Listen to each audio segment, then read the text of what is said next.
It feels completely hopeless. The entrenched power structure is so impassive in the face of any one person's discontent.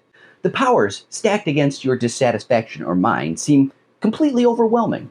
It's like the journalist William Grider says in his book, Who Will Tell the People? Above all, the formidable, ubiquitous presence of corporate political organizations persuades many citizens to retreat from the contest. That may be the gravest damage of all. Faced with this assembled power, many people accept their own impotence and defer. They assume that the hard work of democracy, debating public issues, contesting elections, helping organize their own lives, is work that belongs to others. The way I see it, there are two ways one can react to feelings of political powerlessness. The first is emotional, the second is rational. What is the emotional response? Cynicism. Cynicism is what happens when a person sees a rigged system and concludes that nothing can ever be done about it. It is a normal human response to feelings of helplessness. When people believe that no one is paying attention to them, it is natural to feel one should respond in kind. Fine, you might think. If you're going to ignore me, then I'll ignore you. What follows is a smug feeling of superiority over others. Huh, please. Being cynical is a defense mechanism, a psychological defense against our overwhelming sense of impotence. Cynicism is a protective intellectual coating that stops us from getting our hopes up and the disappointment that follows. It is also completely self-defeating. The second reaction is the logical response.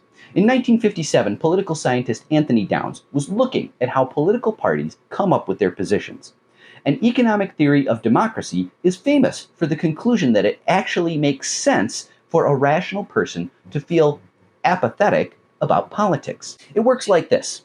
In a large electorate, like what we have in the United States, a single vote is basically insignificant. Since the cost of voting is low, cost in the sense of time and effort to vote, not in a financial sense, millions of citizens can afford to vote, so they do.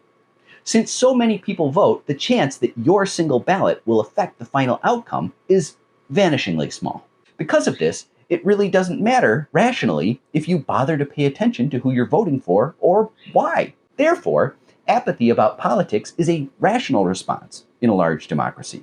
Downs notes, since the odds are that no election will be close enough to render decisive the vote of any one person or the votes of all he can persuade to agree with him, the rational course of action for most citizens is to remain politically uninformed. But what makes rational sense for one individual completely erodes our democracy when applied on a mass scale. When lots of people check out, it's fair to expect that the government will do a worse job representing us.